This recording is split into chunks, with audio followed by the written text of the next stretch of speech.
What I'm going to be doing in today's video is removing the sound deadening material and some of this seam sealer.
Yeah, should be ready for sandblasting after that. Should be ready to go by Saturday or Sunday. All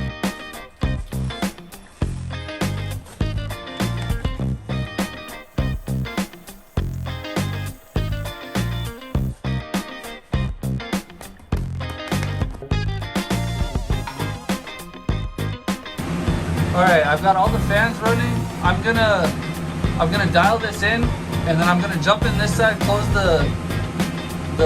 well, it's not closing the window, it's really just a blanket over the top or a towel over the top to keep from blasting all the material across my garage, so if it hits the towel, it just falls straight on the floor.